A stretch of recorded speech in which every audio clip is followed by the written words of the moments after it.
जय हिंद दोस्तों, रक्षित खन्ना के चैनल में आपका स्वागत है। दोस्तों, आज के इस वीडियो में मैं आपके लिए 6 जानकारियां लेकर आया हूं। कौन सी 6 जानकारियां मैं आपको देने वाला हूं? सबसे पहले मैं आपको उसकी जानकारी दे देता हूं। सबसे पहली जानकारी मैं आपको दूंगा, हवलदार रिटायर हुए दिसंबर 2002 में, 24 साल सर्विस करके लास्ट रैंक हवलदार है। क्या एमएससीपी मिलेगी नायब सूबेदार की? क्या नायब सूबेदार की पेंशन मिलेगी?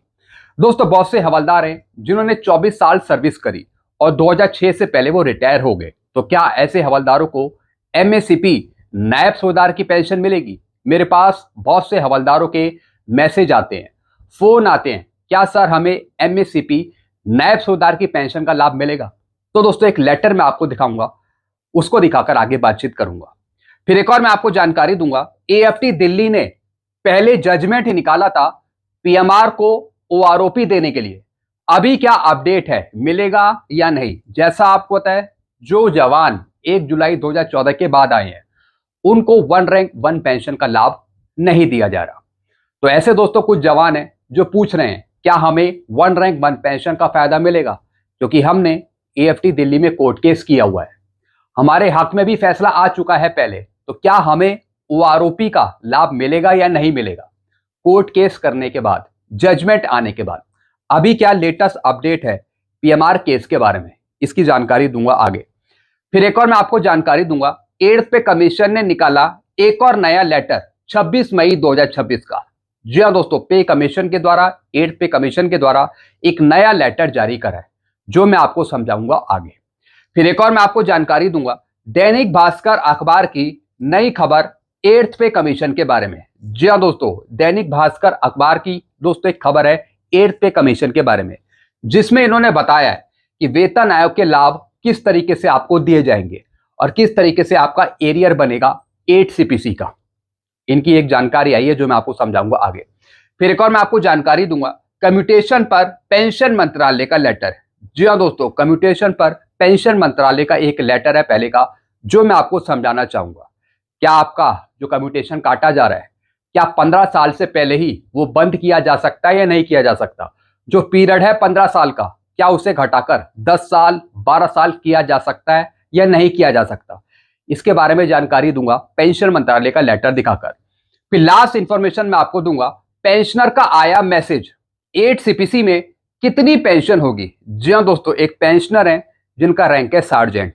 अब वो मेरे से पूछ रहे हैं कि सर मेरी पेंशन 24,763 है हवलदार की, तो मेरी 8 सीपीसी में कितनी पेंशन हो जाएगी फिटमेंट फैक्टर लगाने के बाद?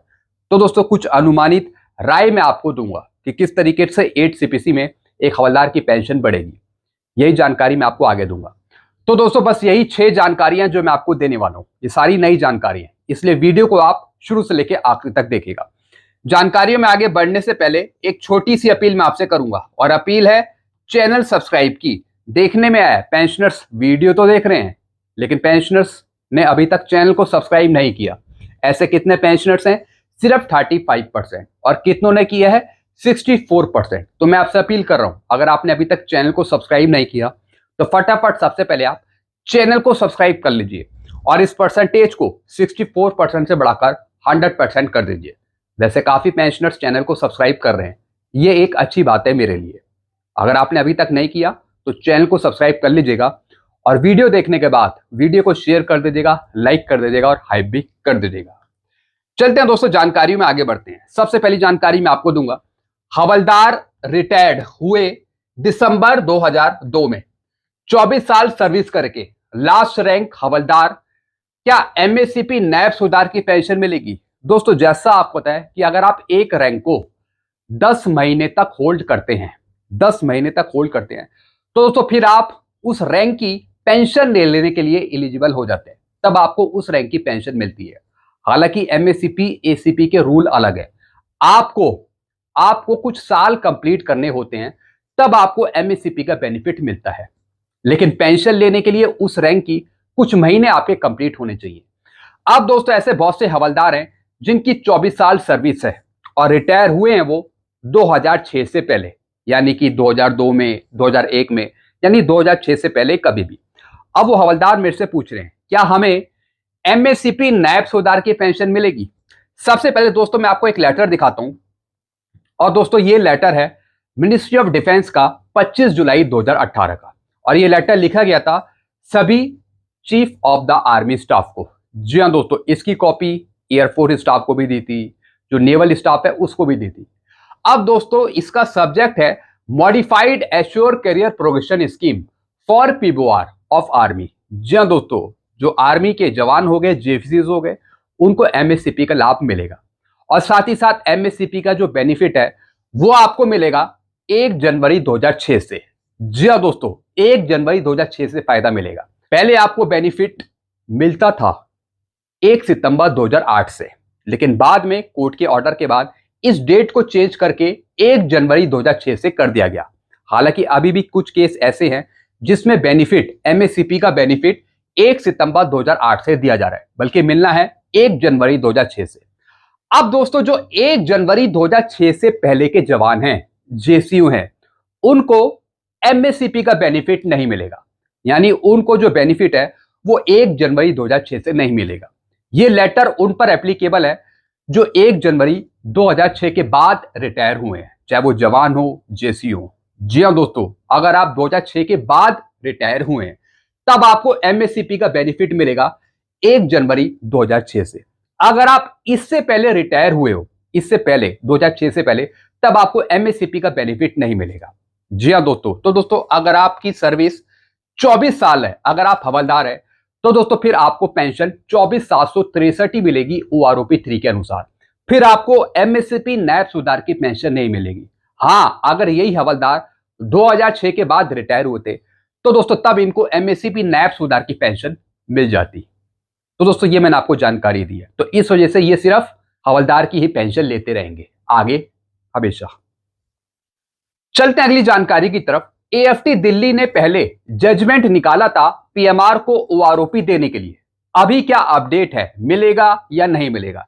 जैसा आपको पता है, जिन पीएमआरओ ने कोर्ट केस किया एएफटी दिल्ली में, तो वहां से तो उनका फैसला हो गया, कोर्ट ने कह दिया कि इनको ओआरओपी दे दी जाए। लेकिन जो केंद्र सरकार है वो एएफटी दिल्ली के फैसले के खिलाफ चली गई हाई कोर्ट में। जी हाँ दोस्तों, तो दोस्तों इस वजह से अभी वो मामला अटका हुआ है। अभी जितने भी पीएमआर हैं जो 1 जुलाई 2014 के बाद आए हैं, तो उनको ओआरओपी का बेनिफिट अभी नहीं मिल रहा। भले ही वो कोर्ट केस जीत चुके हैं, भले ही वो जीत गए हैं, लेकिन बेनिफिट अभी तक नहीं मिल रहा। 1.5 साल पहले, 1 साल पहले दोस्तों इसका जजमेंट आया था एएफटी का, लेकिन अभी उस पर सरकार की तरफ से कोई फैसला नहीं लिया गया है। अभी दोस्तों रिव्यू पिटीशन पड़ी हुई है कोर्ट में, और जब तक वो रिव्यू पिटीशन हटेगी नहीं, जब तक पीएमआर को ओआरओपी का फायदा नहीं मिलेगा। तो दोस्तों अगर आप पीएमआर है, अगर आपको इंडिविजुअली फायदा चाहिए, तो दोस्तों फिर आपको कोर्ट केस करना पड़ेगा। कोर्ट केस करेंगे, आपके हक में फायदा आता है, तभी दोस्तों आपको उसका आगे बेनिफिट मिलेगा। लेकिन आप मान के लेके चलिए कि कम से कम 1 से 2 साल यहां पे लगेंगे। जी हाँ दोस्तों, इस बारे में मेरी रीना सुतार जी से भी बात हुई थी, जिनका यूट्यूब चैनल है, काफी अच्छी जानकारी है वो देती है। तो दोस्तों उनके हस्बैंड का भी केस था पीएमआर का, तो उससे रिलेटेड मैंने उनसे इंफॉर्मेशन कुछ पूछी थी, तो उन्होंने बताया कि इसमें अभी टाइम लग सकता है। अभी कहीं ना कहीं रिव्यू पिटीशन है कोर्ट में, तो थोड़ा सा यहाँ पे टाइम लगेगा। तो दोस्तों ये जानकारी मैंने आपको दी है। अभी ये केस प्रोसेस में है, अभी मिला नहीं है पीएमआर को 1 रैंक 1 पेंशन का फायदा जो 1 जुलाई 2014 के बाद आए हैं। अब उसमें भी कैटेगरी डिवाइड है अलग अलग, तो आपको थोड़ा यहाँ पे वेट ही करना पड़ेगा, इंतजार करिए। चलते अगली जानकारी की तरफ। 8th पे कमीशन ने निकाला एक और नया लेटर 26 मई 2026 का। जी हाँ दोस्तों, 8th पे कमीशन की तरफ से एक और लेटर जारी करा है 26 मई 2026 का। अब दोस्तों पे कमीशन भुवनेश्वर उड़ीसा में आ रहा है 6 तारीख और 7 जुलाई 2026 को आपसे बातचीत करने, आपसे सुझाव लेने। लेकिन उससे पहले आपको 31 मई 2026 तक 8 सीपीसी का मेमोरेंडम जमा करना है 8 सीपीसी की वेबसाइट पे। और जब मेमो आईडी जनरेट हो जाएगी तो उस मेमो आईडी के साथ 15 जून 2026 तक आपको आवेदन करना है, अपॉइंटमेंट बुक करना है। अगर आप मीटिंग में भाग लेना चाहते हैं, अगर आप भुवनेश्वर में रहते हैं, उड़ीसा में रहते हैं, अगर आप 8th पे कमीशन के साथ इंटरेक्ट करना चाहते हैं, बातचीत करना चाहते हैं, तो दोस्तों आप 15 जून 2026 तक या फिर उससे पहले आप आवेदन कर दीजिए। तब दोस्तों आप 6 और 7 जुलाई को मीटिंग कर सकेंगे पे कमीशन के साथ। तब आप दोस्तों आप सुझाव दे सकते हैं। लेकिन सबसे पहले दोस्तों आप 31 मई से पहले 31 मई तक आप 8CPC पर ज्ञापन जमा कर दीजिए। तो दोस्तों एक नया लेटर था जो मैंने आपको यहां पे समझाया। चलते हैं दोस्तों अगली जानकारी की तरफ। अगली जानकारी मैं आपको दूंगा दैनिक भास्कर अखबार की नई खबर 8th पे कमीशन के बारे में, वेतन आयोग के लाभ और एरियर के बारे में दी जानकारी। जी हां दोस्तों, दैनिक भास्कर के द्वारा एक जानकारी दी गई है जो मैं आपको समझाऊंगा। 28 मई 2026 की दोस्तों एक खबर है दैनिक भास्कर की। 8वां वेतन आयोग का लाभ 1 जनवरी 2026 से मिलेगा। 2 साल का एरियर 5.65 लाख मिलेगा। जी हाँ दोस्तों, 5.5 लाख के आसपास आपको एरियर मिलेगा 8CPC का। और दोस्तों ये रिपोर्ट है राहुल रंजन जी की। अब इन्होंने क्या बताया, केंद्रीय कर्मचारियों के लिए खुशखबरी है, 8वां वेतन आयोग 1 जनवरी 2026 से ही लागू होगा। जी हाँ दोस्तों, इन्होंने बता दिया कि 8CPC का फायदा आपको मिलना है 1 जनवरी 2026 से। इसका लाभ देश के करोड़ों केंद्रीय कर्मचारियों और पेंशनर्स को मिलेगा। कर्मचारी संगठनों का कहना है कि इस बार कर्मचारियों को 2 साल का मोटा एरियर मिलेगा, जिससे उनकी आर्थिक स्थिति मजबूत होगी। जी हां दोस्तों, 2 साल का एरियर का मतलब क्या है, 1/1/2026 से 31/12/2026 तक का, पहले 1 साल का, फिर दूसरा साल 1/1/2027 से 31/12/2027 तक का दूसरा साल, यानी पूरे 2 साल का आपको एरियर मिलेगा। अब इसका मतलब है कि 2028 के पहले हफ्ते तक या फिर पहले महीने तक, पहले 6 महीने में सरकार 8CPC को लागू कर देगी। हम मान के लेके चलते हैं जनवरी 2028 में, तो इसका मतलब है कि आपका 2 साल का पूरा एरियर बनता है। उसी की जानकारी दोस्तों यहां पर इन्होंने दी है। अब एरियर का लाभ लेवल 1 के कर्मचारी को 5.5 लाख यानी 5.65 लाख रुपए का एरियर मिलेगा पूरे 2 साल का। लेवल 9 के कर्मचारी को 9.5 लाख तक का एरियर दिया जाएगा 8CPC का।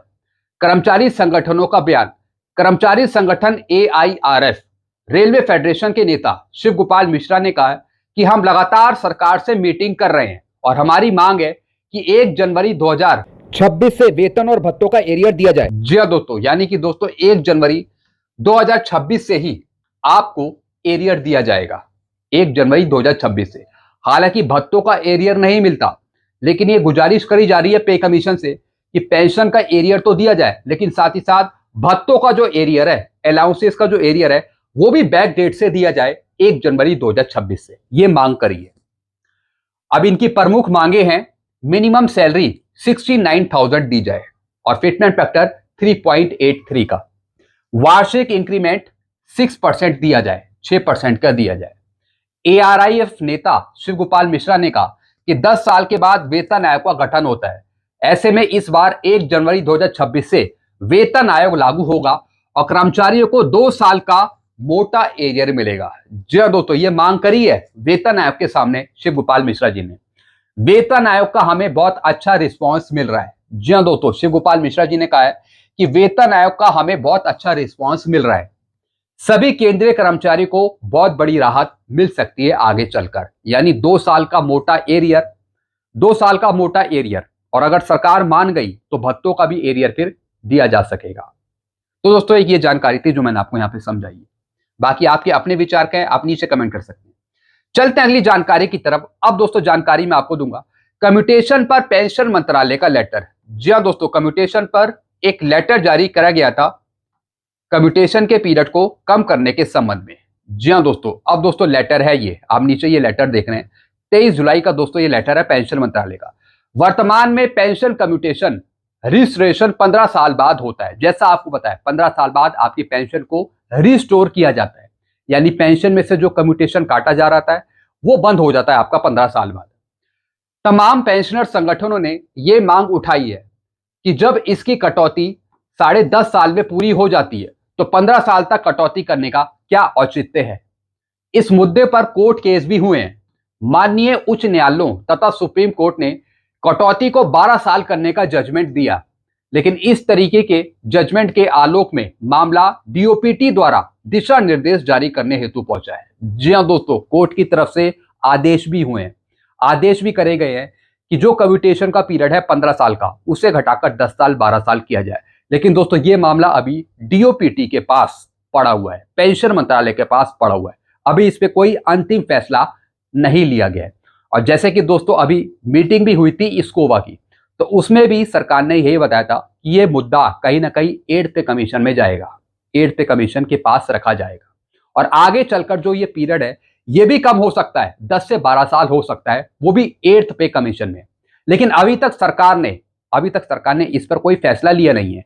इसी पे दोस्तों एक लेटर जारी करके सरकार ने बताया था, पेंशन मंत्रालय ने बताया था कि विभिन्न कोर्ट केस हुए हैं, बहुत सी तमाम अपीलें हमारे पास आई है कम्यूटेशन के पीरियड को कम करने के लिए, लेकिन सरकार की तरफ से अभी इस पर यह मामला पेंडिंग में है और यह मामला कहीं ना कहीं पे कमीशन के पास भी जाएगा। यही दोस्तों इसमें बताया। फिर क्या लिखा है, डीओपीटी ने मामले की गंभीरता देखते हुए इस पर सरकार को निर्णय हेतु कहा है, जो एक सकारात्मक रुख को इंगित करता है। जी दोस्तों, अभी ये मामला पेंडिंग में है और हम उम्मीद कर सकते हैं कि सरकार इस पे कोई सकारात्मक फैसला ले, पॉजिटिव फैसला ले। और ये मामला कहीं ना कहीं पे कमीशन के पास भी है। तो पे कमीशन को ये निर्धारित करना होगा कि कम्यूटेशन का पीरियड वो कम करते हैं या नहीं करते। हालांकि अगर रिपोर्ट में वो लिख के दे देते हैं तो फाइनल फैसला तो फिर सरकार को ही लेना है आगे चलकर। तो हम मान के लेके चल सकते हैं कि 8 सीपीसी में 8वें वेतन आयोग में आगे चलकर ये रूल बदल सकता है कम्यूटेशन के पीरियड का। कम्यूटेशन का पीरियड 15 साल से घटाकर 10 से 12 साल हो सकता है आगे चलकर। चलते हैं दोस्तों अगली जानकारी की तरफ। लास्ट इंफॉर्मेशन मैं आपको दूंगा, पेंशनर का मैसेज 8 सीपीसी में कितनी पेंशन होगी। जी हाँ दोस्तों, आजकल मेरे पास बहुत से पेंशनर के मैसेज आ रहे हैं और पेंशनर्स कमेंट करके पूछ रहे हैं। ऐसे दोस्तों एक पेंशनर है, इनका नाम है परमेश्वरन जी, एक्स सार्जेंट है। ये पूछ रहे हैं कि सर मेरी पेंशन है 24,763, यानी एक हवलदार की पेंशन ले रहे हैं OROP 3 टेबल के अनुसार। अब ये पूछ रहे हैं कि फिटमेंट फैक्टर अगर 3.83 मिला तो उसके अनुसार मेरी कितनी पेंशन होगी। आजकल मेरे पास बहुत कमेंट आ रहे हैं पेंशनर के कि सर हमारी 8 सीपीसी में कितनी पेंशन हो जाएगी, हमारा ये अलाउंस बढ़ जाएगा तो कितना फायदा हमें पहुंचेगा, कितनी हमारी सैलरी बढ़ जाएगी। जो इन सर्विंग अभी जवान है, जो जॉब कर रहे हैं, उनका मैसेज ही मेरे पास आ रहा है, अपनी सैलरी के बारे में पूछ रहे हैं। जो पेंशनर्स हैं, रिटायर हो चुके हैं, वो अपनी पेंशन के बारे में पूछ रहे हैं। ऐसे दोस्त एक एक्स सार्जेंट है, ये पूछ रहे हैं कि मेरी पेंशन अभी 24,763 है, तो मेरी पेंशन 8 सीपीसी में कितनी हो जाएगी। ये काफी दोस्तों मेरा वीडियो देखते हैं और इन्हें अच्छा लगता है, तब ये पूछ रहे हैं। अब दोस्तों ये पूछ रहे हैं कि अगर 3.83 का फिटमेंट फैक्टर दिया जाए तो मेरी पेंशन कितनी हो जाएगी। अब दोस्तों जैसे इनकी 24,763 पेंशन है हवलदार की, अगर आप इसमें 3.83 का फिटमेंट फैक्टर लगाएंगे तो आपकी पेंशन हो जाएगी 94,843 8 सीपीसी की। 8 सीपीसी में इतनी पेंशन हो जाएगी अगर 3.83 का फिटमेंट फैक्टर दिया जाता है। अब मैंने इनको बताया कि आपको 1.92 भी मिल सकता है, 1.92 भी आपको सरकार दे सकती है।